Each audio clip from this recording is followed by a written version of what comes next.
আসসালামু আলাইকুম, সকলকে স্বাগত জানাচ্ছি আরও একটি নতুন ভিডিওতে। আমার পিছনে যে ভবনটি দেখতে পাচ্ছেন, এটা অনেকেই চিনেন, অনেকেই চিনেন না, যদিও এটা এখন পুরাতন। আজকে এই জিনিসটা নিয়ে ভিডিও করব, এর বিস্তারিত ইতিহাস আপনাদের সামনে তুলে ধরব। ধৈর্য সহকারে ভিডিওটি দেখবেন এবং সাথেই থাকবেন। তো চলুন শুরু করা যাক আমাদের আজকের ভিডিওটি। তো আমরা যদি একটু উইকিপিডিয়া ঘুরে আসি, তাহলে আমরা জানতে পারি এই বেহুলা বাসরঘর তথা গোকুল মেদ বগুড়া সদর থানার অন্তর্গত গোকুল গ্রামে খননকৃত একটি প্রত্নস্থল। স্থানীয়ভাবে এটি বেহুলার বাসরঘর নামে অধিক পরিচিত, তবে আসলে এটি বেহুলার বাসরঘর নয়, একটি প্রাচীন বৌদ্ধ মঠ। অনেকে এটি লক্ষিন্দরের মেদ বলে থাকে। এটি বাংলাদেশের প্রত্নতত্ত্ব অধিদপ্তরের অন্তর্ভুক্ত অন্যতম প্রত্নতাত্ত্বিক স্থান।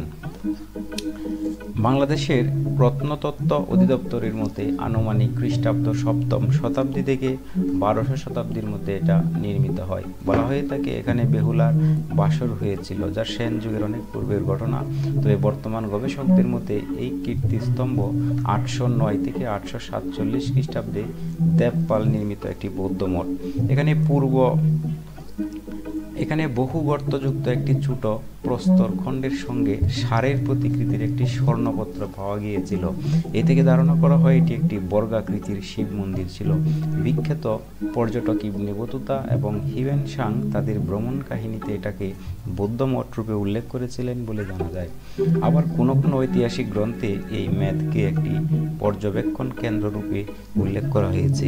এটি নির্মাণ করা হয়েছিল পুন্ড্রবর্ধনের রাজধানীকে বাইরের শত্রু থেকে রক্ষা করার জন্য। ইস্টক নির্মিত এই স্তূপটি পূর্ব পশ্চিমে অপেক্ষাকৃত দীর্ঘ।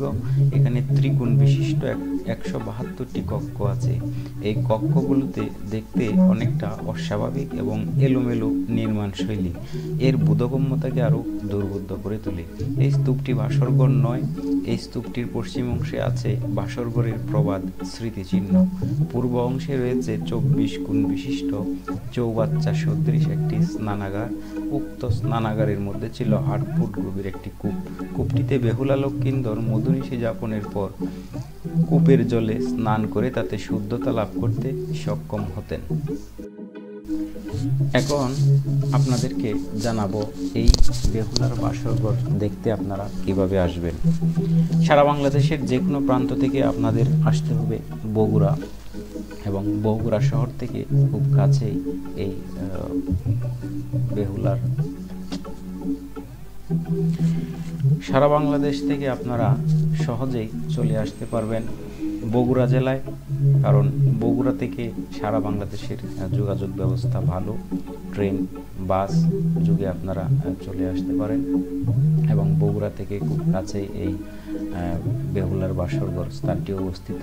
তবে এখানে আরেকটি কথা বলে রাখি, যদি আপনারা এই বেহুলার বাসরঘর দেখতে আসেন তাহলে অবশ্যই মহাস্থানগড় দেখে যাবেন, কারণ এই বেহুলার বাসরঘর মূলত মহাস্থানগড় যেই প্রত্নতাত্ত্বিক এলাকা রয়েছে তারই একটি অংশ।